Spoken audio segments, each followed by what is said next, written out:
सम्मान से बड़ा कोई मोटिवेशन नहीं, याद रखना। भगवान ने भी क्या किया, भगवान का रूल है catch people doing right things. Arjun गलती भी कर रहा है लेकिन उसकी राइट थिंग भी बता रहे हैं। ऑब्जेक्शन हैंडल करने का सबसे अच्छा तरीका है ऑब्जेक्शन को हैंडल ही मत करो।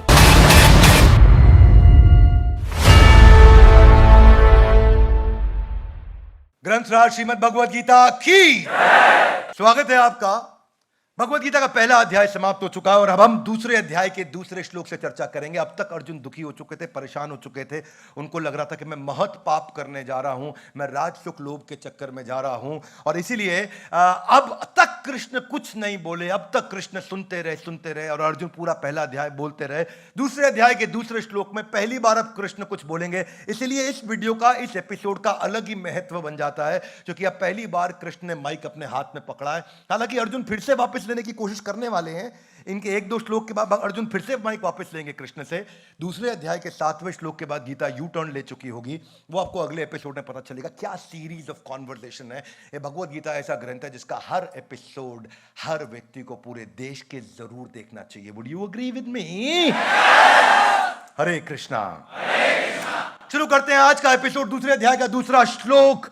ये श्लोक क्या है? यह है अपमान से सम्मान तक। इसका टाइटल होना चाहिए अपमान से सम्मान तक। क्या टाइटल होना चाहिए, कैसे होना चाहिए, इसको समझते हैं। श्री भगवान उवाच, श्री भगवान ने कहा, मेरे पीछे श्लोक बोलिए, बोले श्री भगवान उवाच कुतस्त्वा कश्मलमिदं विषमे समुपस्थितम् अनार्य जुष्टम अस्वर्ग्यम अकीर्ति कर्म अर्जुना। श्री भगवान ने कहा, हे अर्जुन, तुम्हारे मन में ये कलमश कहां से आ गया? कैसे आ गया ये कलमश? यानी कि भगवान के मन में क्या चल रहा था? भगवान के मन में इतनी देर चल रहा था कि अर्जुन बकवास कर रहा है ना, लेकिन वो सुन रहे थे ध्यान से। That's leadership. इमेजिन, पहली लाइन ही बोली भगवान ने, तुम्हारे मन में ये कलमश कहां से आ गया? इसका मतलब अंदर से भरे पड़े थे। लेकिन जब आदमी अंदर से भरा होता है तो वो क्या बोलता है? बोल ले तू, पहले बोल ले, बोल तू, बोल, मैं बोलूंगा तब बताऊं, एक एक बात का जवाब। लेकिन भगवान ऐसा कुछ नहीं किया, भगवान मुस्कुरा रहे थे खाली, है नहीं? भगवान ये भी कहते हैं, बिना बात के मेरे को ड्राइवर बना के रखा हुआ है यहाँ पे, है कमाल है। मतलब मिनिमम वेजेस की तनख्वाह भी नहीं दे रहे मेरे को, उसके बाद रात को घोड़े भी धुलाता हूं मैं। और तब इतना शोर होता था, मालूम नियम क्या बनाया आपस में अर्जुन कृष्ण ने कि रथ चल रहा हो, युद्ध चल रहा हो, इतना शंख नगाड़े, इतने तीर, इतने। उस समय में अगर तुम्हें अर्जुन राइट में जाना हो तो मेरे दाएं कंधे पे लात मार देना क्योंकि आवाज नहीं सुनाई पड़ेगी। बायां जाना हो तो मुझे बाएं कंधे पे लात मार देना। अगर रुकना हो तो पीठ के बीच में लात मारना, और अगर तेज चलाना हो, आगे बढ़ना हो तो 2 बार पीठ पे लात मार देना बीच में, और अगर बहुत तेज चलाना हो तो 3 बार पीठ पे लात मार देना। बहुत ज्यादा तेज चलाऊंगा रथ। ये सोचो, ये भगवान की विनम्रता है। एक लीडर अपने जूनियर से लाते खा करके उसकी सेवा करता हो, वो है श्री कृष्ण। इमेजिन करिए, कौन सा लीडर बोलता है कि मुझे लाते मारो? ये है कृष्ण। कृष्ण के कैरेक्टर से आपको क्या क्या सीखने को मिलता है। इसीलिए मैं चाहता हूं कि देश का हर बच्चा भगवद गीता को पढ़े, अपने जीवन में उतारे, क्योंकि ये प्रोग्राम है Gita in loud guys, come on, Gita in action. Gita को एक्शन में कैसे उतारें, जीवन में कैसे उतारें, that's the main part. Krishna कहते हैं, अर्जुन, तुम्हारे मन में ये कलमश कहां से आ गया? ये उस मनुष्य के लिए तनिक भी अनुकूल नहीं है जो जीवन के मूल्यों को जानता हो। इस उच्च लोक की नहीं अपितु अपयश की प्राप्ति होती है। इससे उच्च लोक यानी कि स्वर्ग नहीं मिलेगा आपको, अपयश यानी कि बदनामी मिलेगी। क्या मिलेगी? बदनामी। ध्यान से देखो भगवान करना क्या चाह रहे हैं। भगवान बता रहे हैं, ये करने से अनार्यम, अस्वर्गम, अकीर्ति, तुम्हारे अंदर वैल्यूज खत्म, स्वर्ग नहीं मिलेगा, इज्जत भी चली जाएगी तुम्हारी। लोग क्या कहेंगे? ये कैसा क्षत्रिय, डर के भाग गया, कायर कहीं का। Are you with me? Yes, sir. क्या बोलते हैं आगे? वो मुद्दा क्या है? भगवान ना, अर्जुन कहां से काम कर रहा है? अर्जुन चर्चा कर रहा है नीचे के लेवल से, पैसा, घर, प्रॉपर्टी। भगवान बात कर रहे हैं ऊपर के लेवल से, मान, सम्मान, इज्जत। क्या मेरी बात समझ आ रही है? yes, भगवान ने पैराडाइम चेंज कर दिया, बैटल ग्राउंड चेंज कर दिया, मानसिकता बदल दी, स्टेज ही एलिवेट कर दिया पूरा। भगवान ने कहा, यह सम्मान बहुत बड़ी चीज है अर्जुन, ऐसा ना हो। देखो, सम्मान ऐसी चीज है जिसका अपमान का डर आदमी को जिंदगी भर रहता है। अपमान एक ऐसी चीज का डर जिंदगी भर रहता है। बच्चों की परवरिश में भी आपको डर लगता है बच्चे बिगड़ ना जाएं, लेकिन कब तक लगता है? जब तक बच्चे बड़े हो जाते हैं, उसके बाद डर लगना बंद हो जाता है। नौकरी खो जाने का डर भी आपको रहता है कि नौकरी चली ना जाए, लेकिन वो भी तभी तक रहता है जब तक आप रिटायर ना हो जाएं। रिटायर होने के बाद आपको नौकरी खोने का डर भी नहीं लगता है।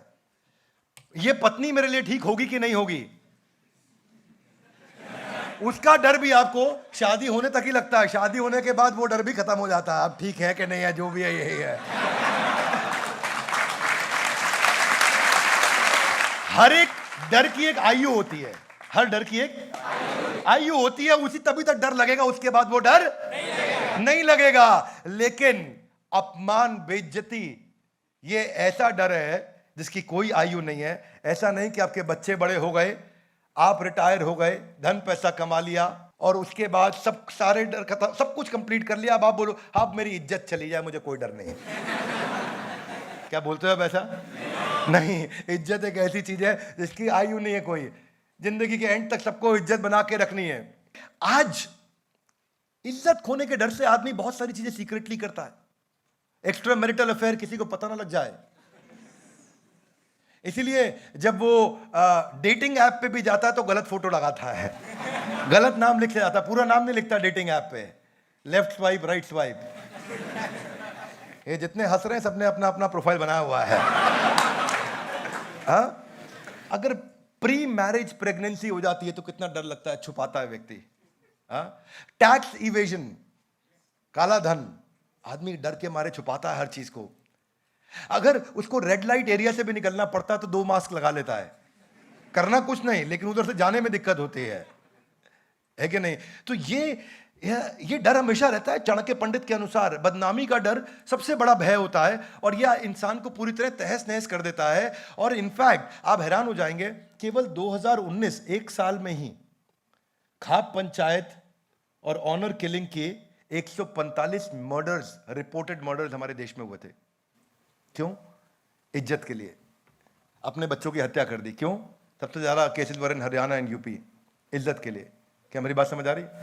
और बहुत सारे केस रिपोर्ट ही नहीं होते। बेटी बिगड़ गई, रात को मार दिया उसको, सोते सोते मार दिया, सुबह 8 बजे ही जाकर के उसका दाह संस्कार कर दिया परिवार के 10 लोगों ने। एक बार दाह संस्कार हो गया, क्या पता चलेगा किस लिए मरी, कैसे मरी, गांव को पता चल जाता पर रिपोर्ट नहीं होता। ये सब ऑनर किलिंग के कितने सारे केसेस। एक मूवी आई थी खाप, NH10, ऑनर किलिंग, तलवार, ये सब मूवी ऑनर किलिंग पे आई थी। खाप और ऑनर किलिंग का तो नाम ही उनके ऊपर था। Umpteen number of real life cases. इज्जत बड़ी इंपॉर्टेंट। तो भगवान कहां से शुरू करते हैं वो सोचिए आप। भगवान ने पैराडाइम चेंज कर दिया। जिस बात पे अर्जुन आर्ग्यू कर रहा है, भगवान ने उसका जवाब ही नहीं दिया। ऑब्जेक्शन हैंडल करने का सबसे अच्छा तरीका है ऑब्जेक्शन को हैंडल ही मत करो। सेल्स में ऑब्जेक्शन हैंडलिंग सीख रहे हैं लोग। ऑब्जेक्शन हैंडल करने का सबसे बड़ा रूल है ऑब्जेक्शन को हैंडल ही नहीं करना। ऑब्जेक्शन वो ये दे रहा है, जवाब ये दे रहे। आजकल नेता लोग बहुत एक्सपर्टली करते हैं। एक पॉलिटिशियन से पूछा गया, आपके प्रदेश में सबसे ज्यादा हिंदू मुस्लिम के दंगे हुए, आप इसके लिए जिम्मेदार हैं। मुस्कुरा के बोल, बड़ा अच्छा सवाल है आपका, आप ही के चैनल के माध्यम से बताना चाहता हूं और सबको जान के बहुत खुशी होगी और देवी जी आपको भी बहुत खुशी होगी कि एम्स का अस्पताल पहला मेरे राज्य में मैंने ही बनवाया,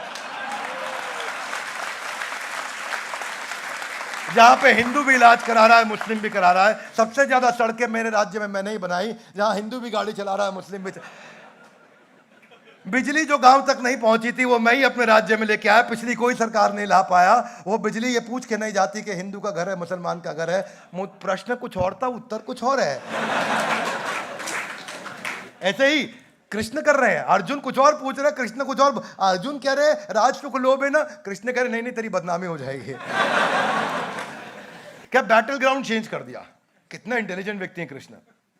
would you agree with me guys? Yes no. अरे इतनी इंटरेस्टिंग शास्त्र है ये, जितनी बार पढ़ते हो नया मतलब समझ में आता है आपको। चलिए थोड़ा अगला श्लोक भी साथ में रिलेट कर लेते हैं। इसके दूसरे अध्याय का 3रा श्लोक रिलेट करेंगे तो बात और समझ में आती है, क्योंकि चर्चा सीक्वेंस में हो रही है। कम ऑन, चर्चा सीक्वेंस में हो रही है, आइसोलेटेड श्लोक नहीं है, एक के बाद एक बात बोली जाती है। अगला श्लोक मेरे पीछे बोलिए, क्लैब्यमास्मगमापार्था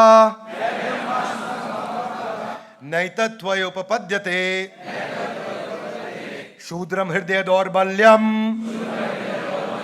त्यक्तो उत्तिष्ठ परंतपा। अनुवाद और तात्पर्य शिला प्रभुपाद जी के द्वारा। शिला प्रभुपाद की हे प्रथा पुत्र इस हीन, हे प्रथा पुत्र, थोड़ा रिश्ता बना रहे हैं। प्रथा कौन है? कुंती माता, तो कुंती माता के पुत्र, थोड़ा रिश्ता भी बना रहे हैं। कब कौन से नाम से बुलाया जाता है, बड़ी इंपॉर्टेंट चीज है। जब अर्जुन को मोटिवेट करना, कृष्ण बोलते महाबाहु, हाथ आगे लाए, क्या बोलते हैं?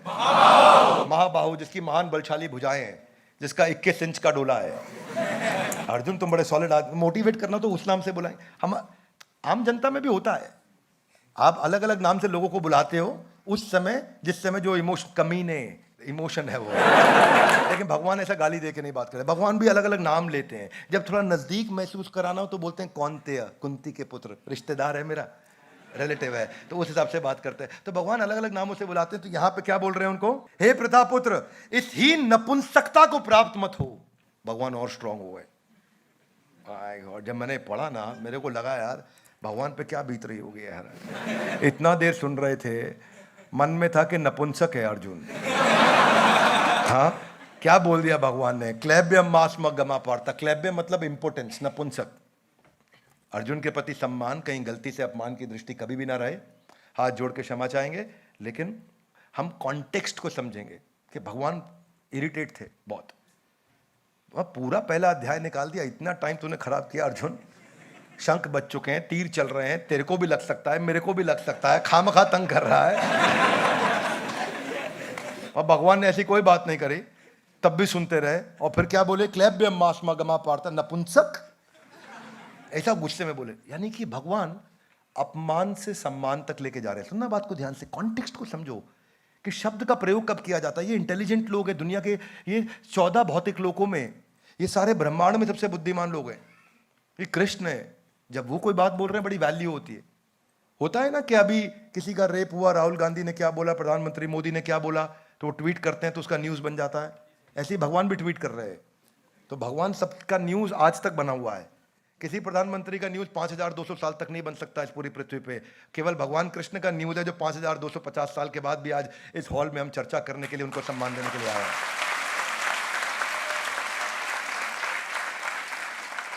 कॉन्स्टिट्यूशन ऑफ इंडिया में बहुत अमेंडमेंट हो चुके हैं। भगवत गीता ही एक ऐसा शास्त्र है, ऐसा कॉन्स्टिट्यूशन है जिसमें कोई अमेंडमेंट नहीं हुआ आज तक। क्लैब्यम मास्म गमा पार्था। और आगे सुनो क्या कह रहे हैं। अच्छा, एक जगह जो है ना, परंतपा नाम यूज कर रहे हैं। परंतपा कौन होता है भाई? जो शत्रुओं को तपा तपा के मारता हो। कौन होता है? जो शत्रुओं को तपा तपा के मारता हो। तो भगवान इतना जीनियस है कि मैं क्या बोलूं। बात वो तो है ही जीनियस, पर बस मेरे मन में जो निकल रहा है बोल रहा हूं मैं, रुका नहीं जा रहा है। कि वो इतने जीनियस है कि क्या कब नाम इस्तेमाल करना है। अर्जुन का बोल रहे हैं, हो तो तुम परंतपा, शत्रुओं को तुम तड़पा तड़पा के मार सकते हो, पर काम क्या कर रहे हो? शूद्रम हृदय दौर्बल्यम, इतना दुर्बल हृदय तुम्हारा। ऐसा गुस्से में आ गए भगवान, है ना। मतलब, और फिर क्या कह रहे हैं लास्ट में? कहते हैं त्यक्त्वो उत्तिष्ठ परंतपा। हाथ आगे लाइए। त्यक्त्वो, त्यागो, उत्तिष्ठ परंतपा। खड़े हो जाओ अर्जुन। कभी कभी हम लोग लाइफ में डिप्रेस हो जाते हैं ना, तो सोचो ये भगवान अर्जुन को नहीं बोल रहे, मुझे बोल रहे हैं। जिस दिन ये भगवत गीता आपने ऐसे पढ़ी ना कि भगवान को अर्जुन को बोलने की जरूरत नहीं थी। अर्जुन बुद्धिमान थे। ये तो केवल उन्होंने एक स्टेज पे ड्रामा किया है। अर्जुन के माध्यम से उन्होंने भगवत गीता तो केवल मुझे सुनानी थी। भाई तुम हो तो परंतपा, पर काम कैसा कर रहे हो? भगवान अर्जुन को उसकी बेइज्जती का और इज्जत का, दोनों का एहसास दिला रहे हैं। नपुंसक मत बनो और शूद्र हृदय की दुर्बलता की तरह काम मत करो। क्षत्रियों का डर से कोई वास्ता नहीं होता, क्योंकि वो वहां कदम रखते हैं जहां कोई रास्ता नहीं होता। भगवान मोटिवेट करने के लिए दोनों प्रोसेस अपना रहे हैं। डांट भी रहे हैं और तारीफ भी कर रहे हैं। क्या बैलेंस है, अमेजिंग अमेजिंग बैलेंस है। एंड जो किया भगवान ने वो तारीफ से किया, परंतपा। लाइन जहां खत्म हुई वो परंतपा पे हुई। क्या पहले थोड़ा डांट लो, पहले थोड़ा अच्छा नाम बोलो उनका, फिर थोड़ा डांट लगा दो, फिर थोड़ी तारीफ कर दो। ये बड़ा स्टाइल है। कम्युनिकेशन सीखना पड़ेगा आपको भगवान से। किसी को कुछ कहना हो तो सैंडविच अप्रोच। सैंडविच अप्रोच क्या है? हाथ आगे लाइए। 40 20 40। पहले 40% उसकी तारीफ करो, फिर 20% बता दो उसको हृदय दौर्बल्यम तुम्हारा हृदय दुर्बल हो रखा है इस समय, और फिर 40% लास्ट में हो तो तुम परंतप। हाँ, भगवान क्या इंटेलिजेंट व्यक्ति है, कैसे बात करते हैं इंटेलिजेंटली। इमेजिन करिए, भगवत गीता से बढ़िया ग्रंथ नहीं कोई। अगर जीवन भर एक ही किताब पढ़नी हो तो वो एक ही किताब है, ग्रंथराज श्रीमद् भगवत गीता। तो देखिए आगे क्या कहते हैं, देखिए कैसे प्लेटफॉर्म को चेंज किया। अगर हाथ नहीं चलाइए, बोलिए अन्नमय, प्राणमय, मनोमय, विज्ञानमय, आनंदमय। ये मैस्लोस की हायरार्की जो थी ना, वो तो अभी रिसेंटली आई है। ये भगवान ने शास्त्रों में मैस्लोस की हायरार्की आज से 5000 साल पहले दे दी थी। इसलिए बोलता हूं जितना मैनेजमेंट प्रिंसिपल है दुनिया का, वो सब गीता से ही निकला हुआ कहीं ना कहीं।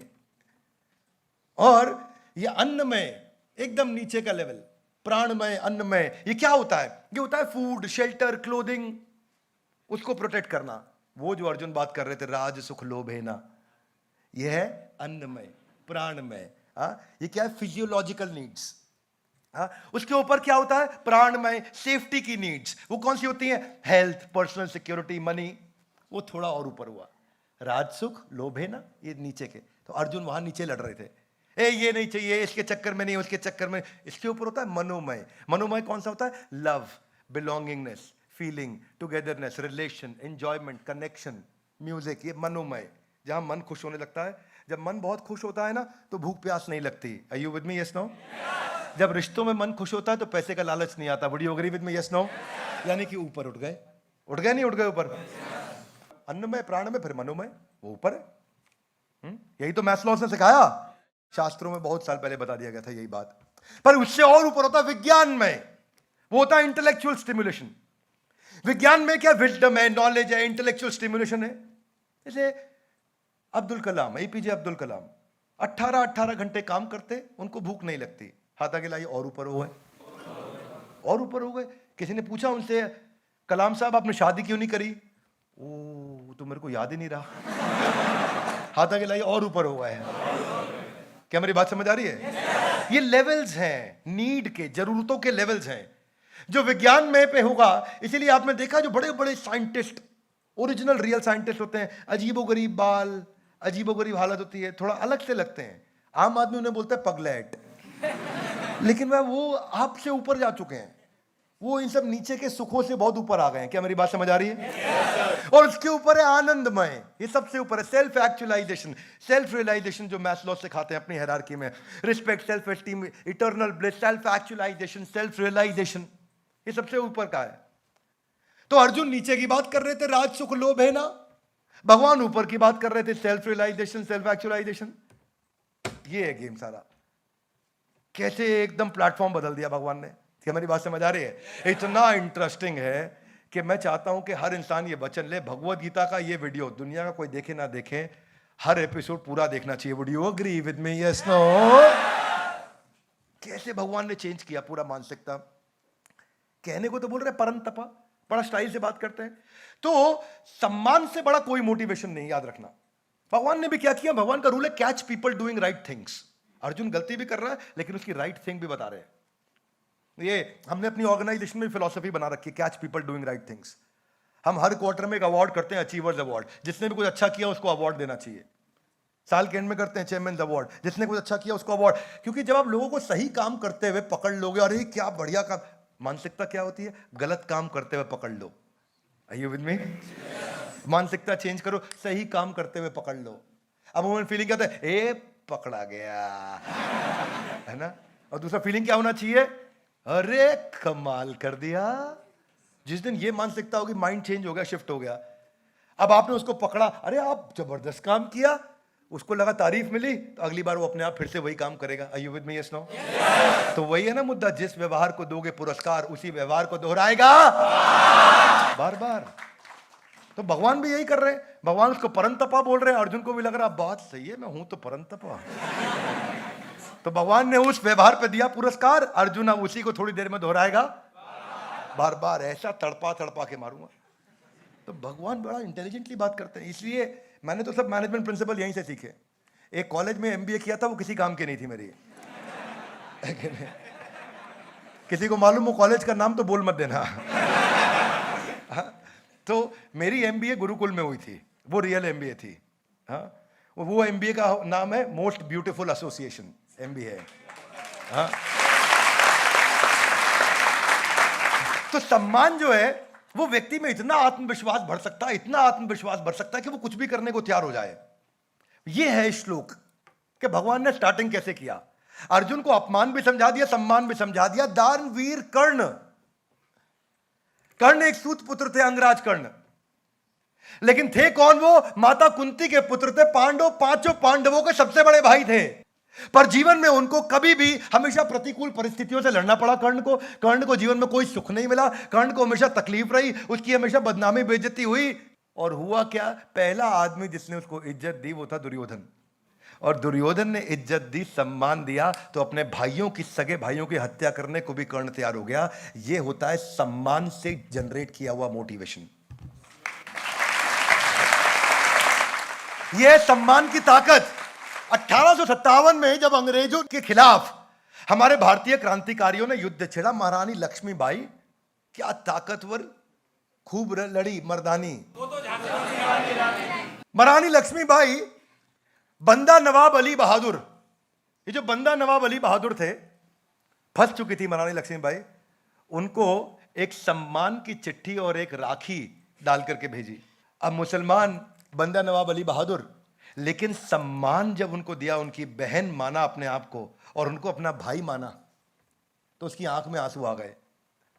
और वही शासक उठा खड़ा हुआ, बोला ये अंग्रेजों को हमारे देश में आके बंटवारा नहीं करने देंगे। हिंदू मुस्लिम बाद की बात है, पहले मेरा देश है। इस देश को बचाने के लिए और मेरी बहन महारानी लक्ष्मीबाई को बचाने के लिए तुरंत उसी रात को 10,000 लोगों की सेना लेकर के जंगल के रास्ते यही निकल पड़े और जाके महारानी लक्ष्मीबाई की मदद करी उन्होंने। इसको बोलते हैं कि अगर आप किसी को सम्मान दोगे तो वो, अगर उसको जरूरत भी नहीं है तो भी आकर के आपके साथ में खड़ा हो जाएगा। Would you agree with me guys? Come on. Rani Karnavati, ये कौन थी? ये चित्तौड़ की रानी थी, रानी कर्णावती। और इनके पति का नाम था राणा सांगा। राणा सांगा बहुत शक्तिशाली थे, लेकिन उनके जो पुत्र थे महाराज विक्रमादित्य, जिनको बाद में राज्याभिषेक किया गया, वो उतने शक्तिशाली नहीं थे। तो बहादुर शाह ने जाकर के राणा सांगा की मौत के बाद विक्रमादित्य पे अटैक कर दिया ताकि वो चित्तौड़ को अपने कब्जे में ले सके। और महारानी कर्णावती ने उस समय चिट्ठी मुगल शासक हुमायूं को लिख करके भेजी और उनको अपना भाई बनाया, राखी भेजी, चिट्ठी भेजी, सम्मान भेजा। हुमायूं को वो चिट्ठी मिली नहीं, क्योंकि उस समय वो आगरा दिल्ली ट्रैवल कर रहे थे, उन्हें चिट्ठी लेट मिली। जैसे ही चिट्ठी मिली, पूरी सेना को उन्होंने तैयार किया और तुरंत चित्तौड़ निकल पड़े उनकी मदद करने के लिए। लेकिन तब तक महारानी कर्णावती का जौहर हो चुका था। इतिहासकार बताते हैं कि मुगल शहंशाह हुमायूं आखिरी तक रोते रहे कि मैं अपनी बहन की रक्षा नहीं कर सका। भीमराव अंबेडकर इतने बुद्धिमान थे, इतने बुद्धिमान थे, लेकिन उनके साथ क्या हुआ? ना उनको पानी पीने दिया जाता था, उनको शूद्र माना जाता था, उनके साथ बुरा व्यवहार किया गया। भीमराव अंबेडकर को स्कूल में पढ़ने नहीं दिया, क्लासरूम में उनको बाहर बैठाया जाता था, उनका बहुत बुरा हाल हुआ। लेकिन अल्टीमेटली सयाजी राव गायकवाड़ महाराष्ट्र में, उन्होंने भीमराव अंबेडकर की मदद करी, उनको स्पॉन्सर किया, एजुकेशन कराया। और बाद में हमारे राष्ट्रपति कोविंद ने भी ये बोला कि अगर सयाजीराव गायकवाड़ ने उनकी मदद नहीं की होती तो भीमराव अंबेडकर आज वो अंबेडकर नहीं होते जो वो हैं, जिन्होंने हमारा कॉन्स्टिट्यूशन भी लिखा, जिन्होंने बड़ी बड़ी किताबें लिखी, जिन्होंने जाकर के वो पीएचडी करी, जो उनका जो स्कॉलरशिप था, वो सब कुछ एक व्यक्ति के इंस्पायर, मोटिवेट, सपोर्ट करने के कारण हुआ। वो कृष्ण ने सपोर्ट दिया अर्जुन को, वो motivation. Everybody needs that kind of support. Would you agree with me? Yes, no? You all need somebody you can support. बस वही बात थी कि अर्जुन का डिसीजन था कि उन्होंने कृष्ण को साथ में लिया, नारायणी सेना नहीं ली। नारायणी सेना दुर्योधन ले गए, ये कृष्ण यहां आ गए। आइंस्टाइन जब छोटे थे ना, तो बहुत मंदबुद्धि बालक थे। उन्होंने चलना ही 4 साल की उम्र में चलना बोलना शुरू किया था। और आइंस्टाइन सबसे पीछे होते थे, ऐसे अटपटे प्रश्न किया करते थे अपने टीचर से कि टीचर उन चिड़े रहते थे हर समय। और इतने मंदबुद्धि और मैथमेटिक्स में तो बहुत कमजोर थे। तो एक दफा एक चिट्ठी लिख करके आइंस्टाइन को सील करके उनकी मदर को पहुंचा दिया। और आइंस्टाइन ने पूछा, चिट्ठी में क्या लिखा है माँ? तो माँ ने कहा, बेटा चिट्ठी में लिखा है कि आपका बेटा इतना बुद्धिमान है, इतना बुद्धिमान है कि आपके बेटे को पढ़ाने लायक टीचर्स नहीं है हमारे स्कूल में, इसलिए हमें आपके बेटे को स्कूल से निकालना पड़ेगा। आइंस्टाइन मुस्कुरा दिया, बात तो ठीक कह रहे हैं। आइंस्टाइन ने बोला, बात ठीक, इनको पता नहीं बड़ी लेट समझ आई, मेरे को पढ़ाने लायक टीचर नहीं है वहाँ। माँ बोली, क्या चिंता करता है बेटा, मैं घर में बर्तन मांजने जाती हूँ, दूसरों के सफाई करती हूँ, आने के बाद में मैं तुझे पढ़ाऊंगी, मैं पढ़ाऊंगी, तू बहुत बुद्धिमान है। माँ ने जिंदगी भर आइंस्टाइन को इतना इनकरेज किया, उसका इतना मोटिवेशन आ गया, वही जैसे कृष्ण ने अर्जुन को किया परंतपा, ऐसे ही माँ ने भी उनको अब बिलीफ बदल दिया पूरा कि नहीं तुम इतने इंटेलिजेंट हो, ये स्कूल तुम्हारे लायक नहीं है। होम स्कूलिंग कराया आइंस्टाइन को, और आइंस्टाइन को होम स्कूलिंग ऐसे कराया कि वो मैथमेटिक्स और फिजिक्स को उन्होंने अपना मेजर बनाया, और सारे अध्यापक हैरान हो गए कि इस लेवल का इंटेलिजेंस इस बच्चे ने कैसे बिल्ड किया। और उसके बाद जो आइंस्टाइन ने किया वो सब हम जानते हैं। आइंस्टाइन की बहुत अचीवमेंट हो चुकी थी, बहुत आगे निकल चुके थे। जब वो अपना मकान शिफ्ट कर रहे थे तो उन्होंने ट्रंक खोला, और ट्रंक में वो चिट्ठी निकल के आई, और जब उन्होंने चिट्ठी खोली तो अब वो चिट्ठी पढ़ सकते थे। माँ का देहांत हो चुका था, और तब उन्होंने पहली बार चिट्ठी पढ़ी, और चिट्ठी में लिखा था कि आपका बच्चा एक मंदबुद्धि बालक है, और वो इतना मंदबुद्धि है कि उसके कारण बाकी बच्चे आगे नहीं पढ़ पा रहे, इसलिए आपके बच्चे को हमें स्कूल से टर्मिनेट करना पड़ेगा। और माँ ने उसके विपरीत क्या बोला, परंतप। माँ ने उत्साह बढ़ाया, और वो वही माँ के कारण आज आइंस्टाइन के बारे में आज हम चर्चा कर पा रहे हैं। सो इमेजिन करिए कि